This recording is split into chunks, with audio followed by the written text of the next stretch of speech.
for melodic heavy metal.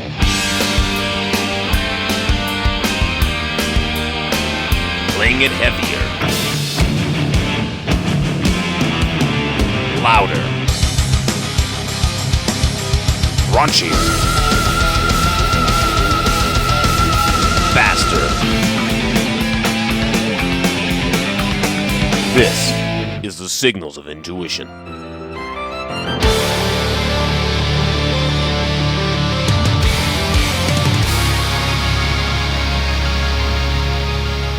There's DGM right there, the title track from their brand new record, The Tragic Separation, out now on Frontiers Records. You're listening to the Signals of Intuition, your home for melodic hard rock and heavy metal. And tonight on the show, we've got the guitar player for that band, Mr. Simone Mularoni. He's going to be speaking to us in just a little bit. Simone is the guitar player for DGM, Imperios, Sunstorm, featuring Joe Lynn Turner, but he also in the past has played with Redemption, the progressive metal band, Sweet Oblivion, featuring Jeff Tate, and has done guest guitar with a number of other bands and projects through the years. In addition to playing guitar, Simone is also a fantastic producer who's produced albums by bands like Labyrinth, Vision Divine, Ancient Bards, Windrose, and many, many others. I recommend going and looking through his discography because his production credits are quite extensive. So without further ado, let's get Simone on the line. Hey, Brandon. Hey, Simone. How's it going? All good. How about you? Oh, it's going all right. Going all right. Cool. So when I do these, I always like to start at the beginning of you as a musician and then work our way up to the new album. So starting from the beginning, where did you grow up and how did you get started in music? I was born here in where I live now. It's in Rimini. It's in the middle of Italy, on the west coast. I've always been surrounded by music because my father plays guitar and bass. So I clearly remember since I was a small kid hearing all the classics, Cream, Eric Clapton, Jimi Hendrix, Deep Purple, Creedence, and Eagles, and all the big, 70s hard rock, Led Zeppelin, of course. But I really started to play guitar and take it seriously when I was 16. And then I never stopped since then. Oh, that's funny. So did your dad start teaching you or did you go for formal lessons? No, because he really doesn't know anything about music theory. He always played by ear with his friends in local bands and stuff like that. So he told me, okay, if you want to learn guitar, then you should study properly. And he sent me to classical guitar lessons, but it really wasn't what I wanted to do because, they were teaching me all the technique. Of course, it's kind of different instrument compared to the electric guitar. But it was good because in the first year I learned how to read music and the basics of theory. And then I went on by myself, studying. Back then there was all the videotape of the big guitar heroes, Yngwie, Paul Gilbert and stuff like that. So I was trading tapes with my friends, trying to learn the tricks from the big one. And I have to say, mainly my background is pretty much playing on the records, trying to figure out how the guitar players were doing their solos and trying to learn all the classics. That's it, basically. So you weren't one of the people who went to Guitar Institute or something like that, eh? You didn't pursue it much beyond early lessons? Yeah, I never took formal lessons. I had a friend of mine that he still played guitars, and he was teaching me the basics, like the scales and stuff like that, but really basic theory. And all the rest I went by myself, trying to figure out. And then, all the internet era came, so it was so easy to find tabs of bands or videos and stuff like that. So, yeah, I have to say I did all by myself pretty much. Which albums were really big for you as a guitar player, especially when you were younger? Oh, good question. Or I guess bands in general, albums, bands, that kind of thing. What were really big influences for you? I have to say my breakthrough album was probably the first Yngwie record, Yngwie Malmsteen, Rising Force, the first one, because until then I was all about Deep Purple, like Deep Purple and Eric Clapton. For me, that was the guitar, And then I remember clearly a friend of mine gave me this cassette and I couldn't believe that someone could play like that. And right after that, I discovered the more heavy stuff, like Symphony X. And also, I have to say, probably Divine Wings of Tragedy from Symphony X was the album that I listened the most in the past 20 years. So those two albums were my groundbreaking discoveries for guitars, All second Divine as well. That album is incredible. Love that record. But I mean, growing up, all the guitar heroes, I love them all. Like Steve Vai, Fire Garden from Steve Vai was my favorite, and Sexual Religion too, and the early Satriani,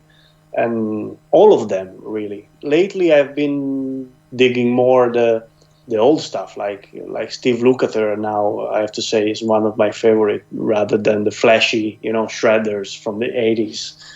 But that's my taste is now, Yeah, and I mean, he in his own right, what an incredible guitar player. He may not be doing, I mean, I'm sure he probably could do a lot of the Yngwie stuff, but I mean, just his feel and just how he plays is just absolutely incredible. Of course, yeah, I agree completely. I mean, it's more about, I think at a certain point of every guitar player career, you realize that it's more about the choice of the notes rather than the technical aspect, and probably not for Yngwie because he's still doing the same.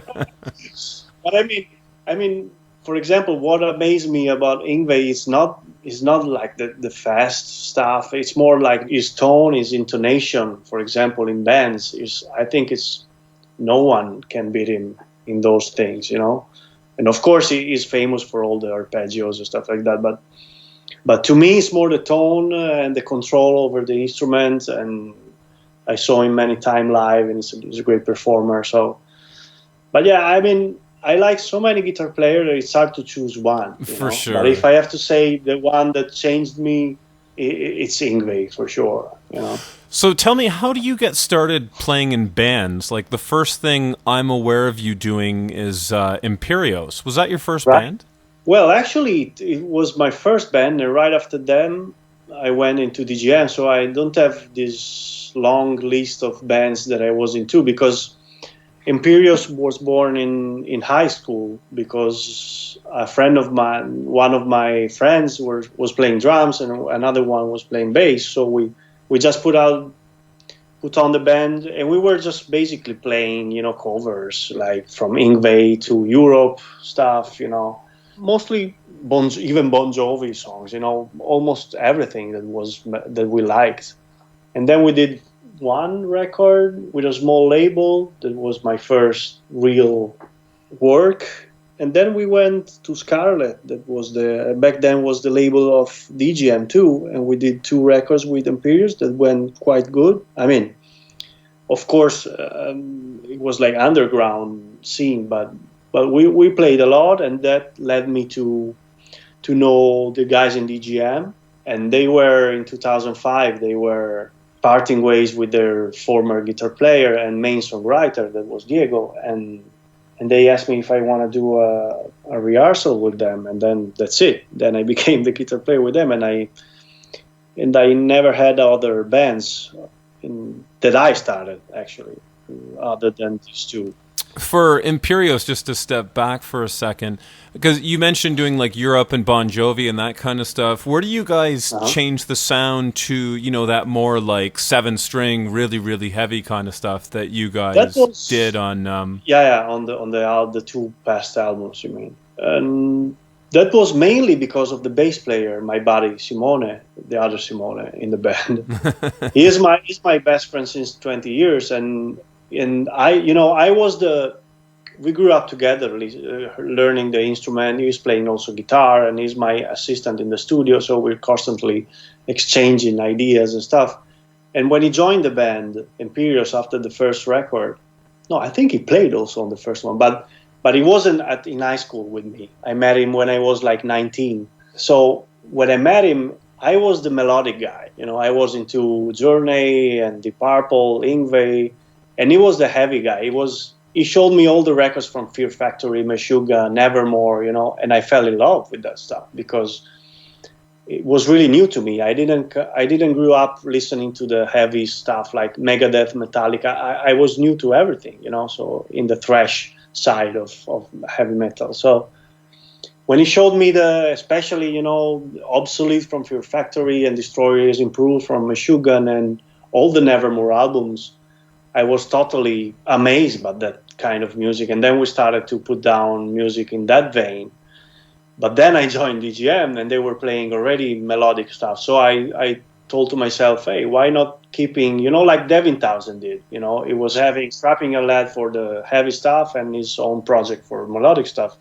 So in the first years, I was running both band and I was super happy because I could play, heavy stuff with Imperios without having to worry about, is this too heavy for the band? And I was exploring all the melodic aspects with DGM. But then we stopped with Imperios because my drummer moved to USA and now is living in New York. And we thought that, we were like a family, so we thought that we didn't want to search for someone else and continue with the band. And plus, I was so busy more and more with DGM, and it was tough to bring on two bands at a time, For sure. It's tough, too, when you have that kind of family, like it's you and your friends founded the band, and now you start losing that, and it's really hard to kind of want to continue that once you've lost that kind of fun aspect of the band. Exactly, and also, but before the friendship, I think Dario is the drummer. He was the drummer of Imperios. We actually never dismembered. It's just that we stopped doing things. He's probably is one of the best drummers in Italy. So it was also hard for me to think about someone else other than friendship. Of course, friendship is the first thing, but it's kind of like in a way smaller level. What happened with Led Zeppelin, Mm-hmm. They had Bonzo playing drums. They didn't even think about searching for someone else because he was the sound of the band. And I think Dario, the drummer of Imperios, he was really part of the sound of the band and of everything. So we never thought about searching someone else. We just say to ourselves, hey, maybe we'll do something in the future. Who knows, but for now, let's stop it. Mm-hmm. No, it's very true because people forget about drummers and just how much, like there's the obvious Led Zeppelin or you can mention Rush or a bunch of other bands. But I mean, I'm a musician. I've played with other drummers too. And it's amazing how a different drummer doing the same song, even playing it basically the same, will change it. Just that alone can completely change the groove or feel or whatever you will of a song. Absolutely. That's what I mean. Every time we go out with DGM, for example, we played a lot of festivals with great bands. I always have fun with my drummer because he's not the most technical. He's not the guy that studies every day and stuff like that, And I always complaining, hey, look at that drummer. He's great, making fun of him. But actually, I will never change him because he's really the sound of the band. Every time I compose a song and I program the drums, I know that when he will come to the studio and he will play the parts, even if he played the same part that I wrote, it would sound like him.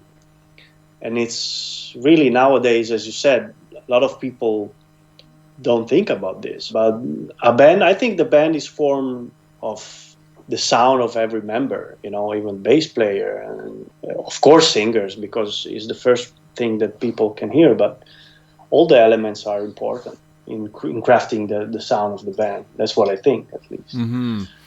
So jumping ahead to DGM, so the first album you did with them, Different Shapes, from what I'm aware, you didn't fully engineer or mix that album, right? It wasn't until the next album? No, that album I just recorded, I think, guitars and bass and vocals, but just recording, and another guy mixed it. Because, the guys didn't know me and they didn't trust me, of course. They were mixing with that guy for 10 years already. So, and I was okay with that. And also it was a great experience to see someone else working on songs that I wrote, And also I think I was like 28 or something like that. So for me, it was a great experience, that album, even if nowadays I cannot even listen to it because, I hear all the technical things that I did wrong and stuff like that. But it was a great experience that led me to become what I am now, How then? Because you mentioned, like, at the time being 28, and I mean, I find that to be. I mean, I guess anybody can start being an engineer whenever, but I mean, how did you get started engineering? Did you go to school for audio engineering? Is there something you've just taught yourself over the years? No. I always recorded myself. Like, even when I had my first computer, I think it was a 386 personal computer. I had the first sound cards. I remember clearly that I could record maximum of 4 tracks. And I started right when I was like 15. When I first picked up the guitar, I suddenly started to record myself. And I've always been fascinated by searching the right sound and programming drums and stuff like that. So I've always practiced in that sense, like recording, searching for sound, learning how to EQ something to get the best out of it. And then I met a guy like 18 years ago, probably in 2004, 2003. I met a guy that owned a studio around here, and he offered me to be his assistant, and everything that I learned was in that place, from that guy. And also reading, of course, books and stuff like that. But the good thing for me was that I started from day one doing records, like recording bands and panicking, of course, when I didn't know what to do in some cases. But to me, it was way more prolific than useful than going to a school for 10 years and then starting working. And I'm thankful to those guys at that studio for teaching me everything. And many times I learn stuff by myself, by accident, or you move a microphone in a wrong direction and you discover something. And actually, honestly, I'm doing this job since forever, like producing and mixing, but I'm not the super theory guy, I don't know all the physics of the sound. I just follow my ear, and I know what I want from a record, and I move knobs until it sounds like I want, What do you record on? Do you use Pro Tools? No, I'm probably the only one in Italy using Digital Performer, though. Like from Moto. Oh, okay, interesting. That doesn't seem to be too common. No, and it's only because that studio where I started, it was using that though, and I just became familiar with that. Of course, I own all of them. I own Pro Tools, I own Reaper, Cubase, whatever, because most of the time the bands send me session, and then I have to open them and then importing in my own software. But I think they all do the same. It's just a matter of which one you know best. And I know that Digital Performer is so good after all these years that I can do things super fast and I will never change to something else. Yeah, and that's very true too. I mean, the studio that I've worked at forever for years, I don't know if you ever heard of the program. It's called SAW Studio. No. SAW. Actually, no. It's not very well known, but since he's moved on to Reaper and other things in recent years. But again, same thing. It's very much like he had his level of familiarity with that software, and you just continue to use it, Yeah, of course. I mean, it's just, in the end, if you think, it's just recording audio and putting it together in a mix. So, of course, there are like software that I don't think they are all suitable for doing professional job. And also I find myself opening other software if I need something different. For example, I don't want to go too technical, but if I need to edit drums, I always go for Pro Tools because the Beat Detective is way better than the Digital Performer one. So I try to take advantages from every software if it's better at something, Mm-hmm. And for me it's really good. I really like to study new stuff and be ready, if they ever will stop producing Digital Performer. I don't want to be totally new with some other software, so I want to be always prepared, For sure. Or you never know too, if someone's just going to insist on Pro Tools or whatever the case is, Reaper exactly, or whatever. Exactly. I mean, I can do the basic with every software, like recording, basic editing. Then I don't know all the shortcuts for every software. Yeah. I have to study like 2 months for that. But I know pretty much. Once you know the structure of every DAW, I think you're able to work with anything. That's my 2 cents. Sure. Okay, so we're quickly running out of time, so let's jump ahead to the new record, Tragic Separation. I've got to say, you guys have crafted an incredible piece of music, and I think you've really pushed your usual sound of DGM a little bit further on this album. I'm hearing elements of like 70s prog, for example. Tell me about the writing and recording of this album. Well, thank you, first of all, because it's every DGM album for me, it's a nightmare, because for me I'm not the guy that sit down and decides, okay, now I wanna write a song. For me it's more having an idea and try it, and then try other 50 ideas, and then maybe the second one was good. So it's always a process of how do you say in English, self-criticism. Mm-hmm. So I think this album was born like the other ones. I mainly write all the music, like all the songs, pretty much, like 90% of them. And then I present the songs to the guys, and then if they agree, we usually see in the studio at my place to craft all the vocal lines, because I strongly believe that moment of songwriting has to be all together, and it's not common nowadays, many bands that I know, they work with internet, they send ideas and stuff like that, but I really care about being all together in the same room. And because for me the vocals are of course the most important part of the song, the vocal lines.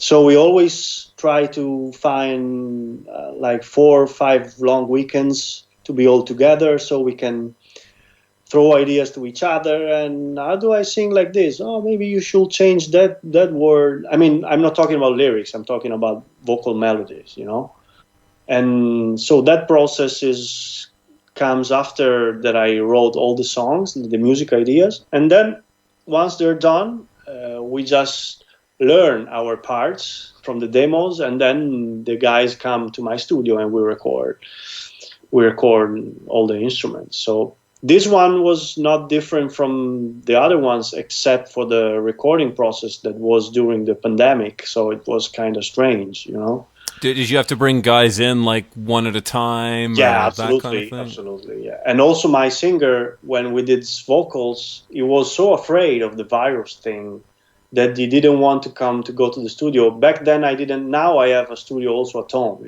like a full equipped studio. So I have 2 places.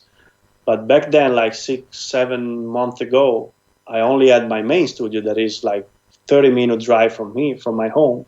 And he was really in the beginning of the quarantine, and he was so scared that he told me, hey, I don't want to go out, seeing people. I'm too afraid. And I respected that. So I brought all the instruments at home, and we recorded basically all the songs in my bedroom, Of course, with great, the Neumann and all the great preamps and stuff like that. But it was strange, not being in the studio.